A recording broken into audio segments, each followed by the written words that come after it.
Welcome to the Think Factory podcast. We got one question for you. What keeps you up at night?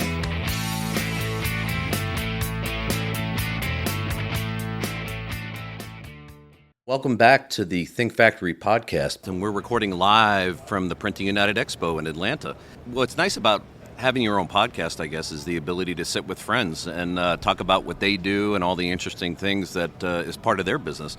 So I'm really privileged to be here today with Lois Ritarossi, who's the president of High Rock Strategies. Good morning. Chris, it's a pleasure to be here. Thanks for the invitation. Of course. So what's great about Printing United is not only all the manufacturers and all the customers, but folks like you that are really subject matter experts in all kinds of things related to print and beyond. So I'd love to have you just share High Rock Strategies and what you do for your clients. Great.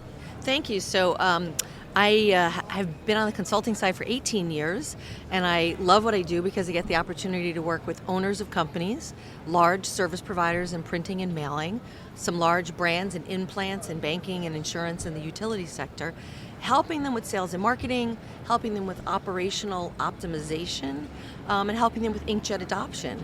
And the most interesting thing I've seen is they did a lot of things to survive and get through the pandemic. Some of them had some great opportunities for revenue for a variety of reasons, especially the commercial printers.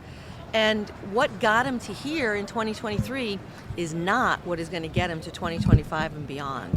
So I've done some research, and I'm working with several clients on strategic planning, and it's specifically around sales team motivation and sales enablement. And what does that look like if you have a team of tenured salespeople that have been selling direct for most of their lives, and all of a sudden those buyers are not in their offices anymore, and younger people are coming in who don't really know much about print, but of course they're challenged with being in marketing roles and having to do things a different way. So when I look owners in the face, they're like, well, we just want our sales team to be more effective, and I'm like, that's great. That's a great goal. Don't we all? Don't we all, right? It's the universal goal here. And but what's it going to take? And then I normally do an assessment, and they say, well, we have challenges in all these areas.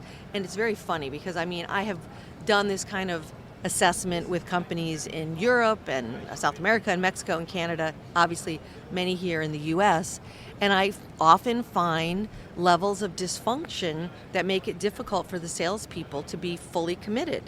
And so when I talk about sales team motivation to owners and to people who are in sales management, or leaders who didn't come up the ranks through sales, and now they're like, well, my sales team's not doing this, my sales team's not doing that. And it's hard for them to comprehend. I'm like, but sales motivation is individual. What's going to motivate Chris is different than what's going to motivate Lois. And, there's lots of great books out there, and there's certainly some things that we can replicate. But until you build that culture of trust, where you have the right to be a coach to a salesperson, whether you're the owner of the company or you're a sales leader. So often I find they haven't created enough culture, and they haven't created an ability to interact with people as to understand what's important to them. Is it money? Is it their family? Is it their lifestyle? Is it their acknowledgement within their community? And those things change from when you're 20s and 30s to your 40s and 50s and beyond. Well, to unpack that a little bit, when you walk around a show like this and you're just awed by the equipment and the technology, and you almost think it sells itself. But what you're doing is creating a system that works after the show or even before the show to create those relationships. Because at the end of the day, somebody who's going to invest in a particular piece of equipment or somebody who's going to sell a service has to have a relationship with the buyer. Absolutely, and the buyers are changing. So there's been a lot of great research in the last 2 years on what's changed in B2B trends. So if you're selling to another business, they are younger. They grew up with Google in their pocket, whether they're millennials and or Zers or Gen Xers who are just smart. Thank God there's some of those. And the reality is buyers can do so much more research on their own and get a sense of things, and they engage salespeople much later unless there really is a strategic partnership.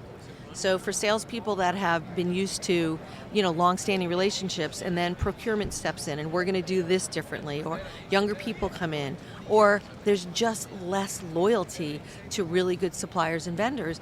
And for talented salespeople, it's personal. Like, I've been working with you 10, 15 years, and then somebody says, well, procurement says I have to do this, and I have to go with the lowest bidder.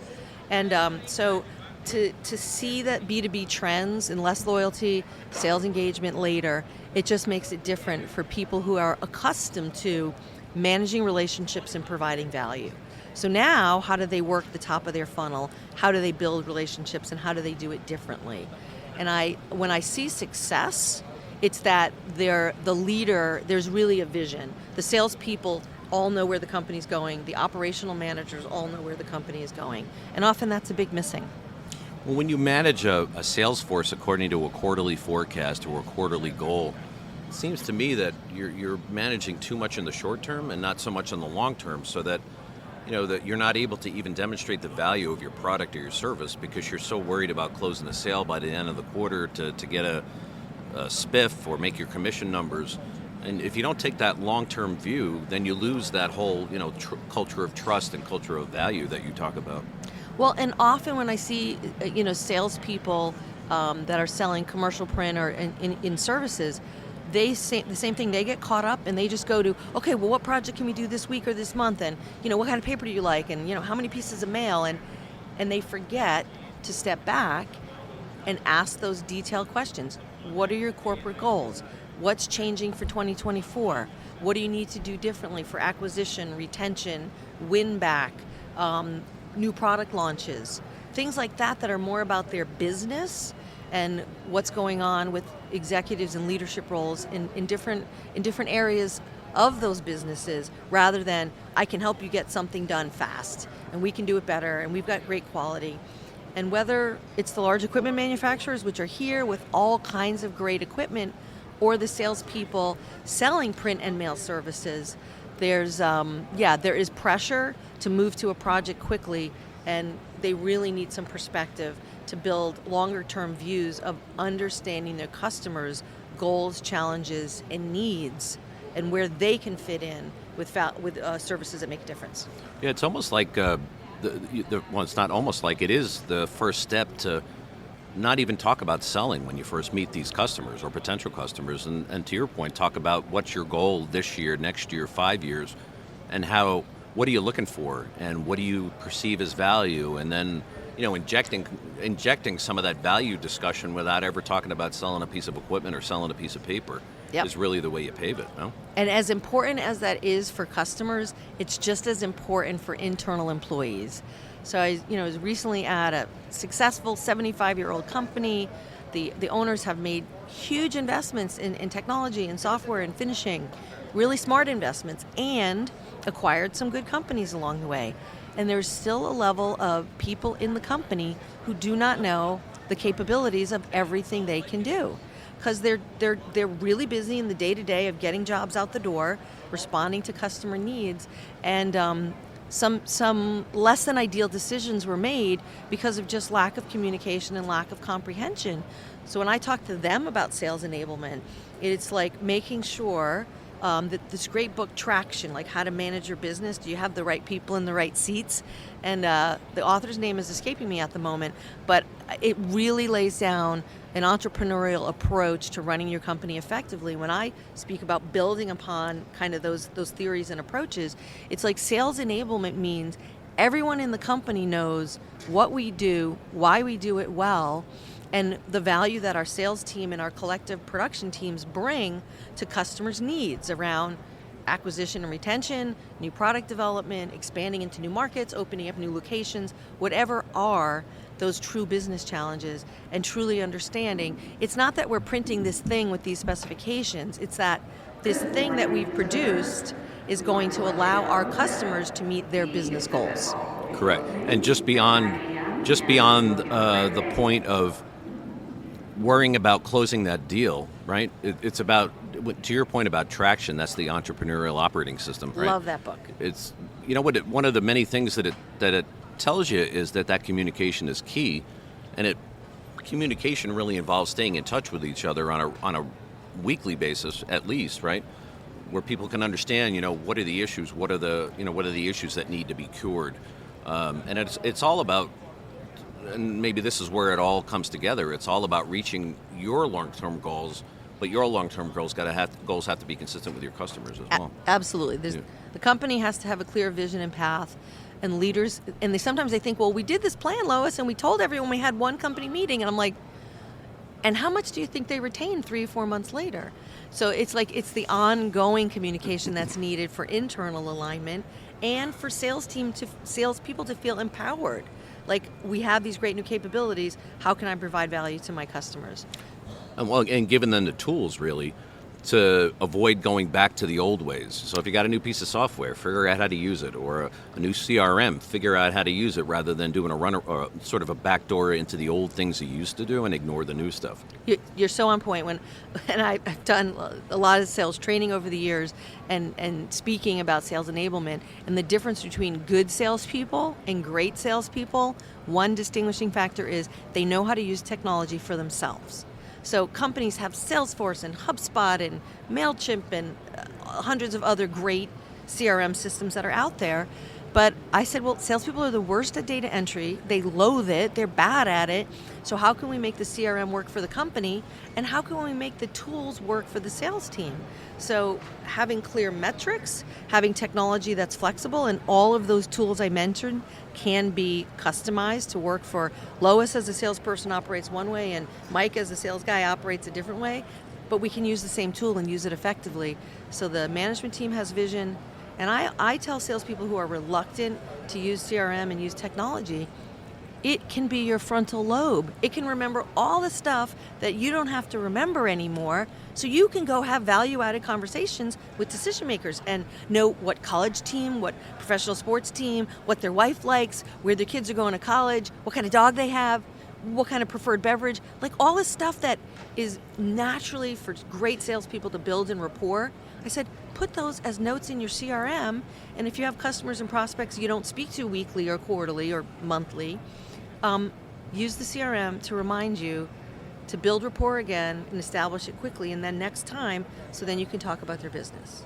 It's disarming, quite frankly, to a client or a customer when you're giving them a call just because, hey, I just saw this new movie release that I thought you'd love, or I saw this article that has nothing to do with your business, or it has nothing to do with our equipment that I thought you'd be interested in. And it I don't know, it just checks that box. So to your point, using data in a way that takes it off your brain but requires you to stay focused and stay on the train. I think if you use it the right way, it frees you up to do more important tasks or more material things in how you sell. Well, and the other thing that we've obviously seen in the move to hybrid and work from home and wherever people are in their personal journeys and their company journeys about where they work and what constitutes a way that you're going to engage with internal customers and prospects, virtual meetings are here to stay forever. I'm not traveling as much as I used to. I suspect you're not, because we can have a Teams or a Zoom or, we have great technology. But more importantly is being respectful of the person that you're asking for their time and being prepared. And a virtual meeting is different than face-to-face, is different than an email. And I do see sometimes a lack of putting in the time to make sure these are my 3 message points, here's the agenda, here's where we're going to invite this extra person or two, and making it valuable for the people that you're asking of their time, because, well, what do we have? It's the most valuable commodity we have is our time, and making it work for those customers. Yeah, it's about building those layers of a relationship within a client too, right? It's easy to bring a dozen donuts to the press guy, and they're important people. Trust me, you don't get jobs out the door without the press guy. But if you can do more than that, take the extra effort to get up in the organization and talk about value in a more broad way at the company, I think that's super valuable. And that's really the enablement that you're talking about, I think. Absolutely. And then often, companies that have good marketing leaders, create great content, and they're like, oh, salespeople just ignore it, or nobody reads it, and I have to laugh because you hear the same story no matter what size company, and it's either sales against marketing, it's marketing against production, it's production against. There's always like this wall that somebody's throwing fireballs over, right? And the opportunity for team is that estimating knows what they're doing is valuable and how it's valuable for the salesperson. Production coordinators know what's valuable. Production people on the production floor. So we're not just printing stuff. We're not just putting mail into the USPS. We're doing something else that serves a higher purpose. And when people have clarity about that, there's alignment. There's more joy in their work. There's a better sense of collaboration. And then people trust and know that they can come up with creative ideas. I mean, I've seen creative ideas come from a warehouse person, somebody in finishing, someone in bindery, that everyone went like, wow, that's a great idea. Yeah. When everyone feels like we're doing something much more important than just printing and mailing stuff. And that creates that energy I think you want, right? Yes. And it creates that circular effect of the energy between marketing and production and finance and everybody else, right? Mm-hmm. So what are some of the other things that you see, top of mind when it comes to sales enablement that people could take away? The possibility of collaboration lives in salespeople also valuing the internal roles.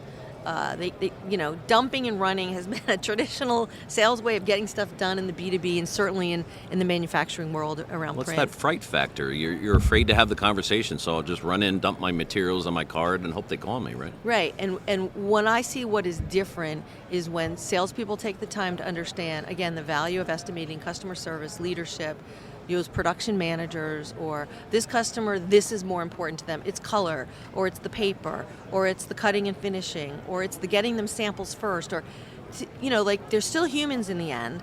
And when there is really good vision and alignment, and salespeople act in a way that they value team members, and there really is that sense of we're all in this together, and everyone's job is important.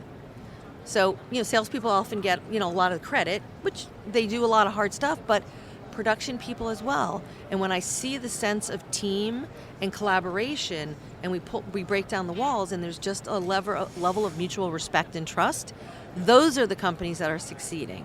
Those are the companies that are truly making the difference and building those long-term sticky relationships with their customers we do business with this company and they provide this, and this, and it makes a difference for us as the customer.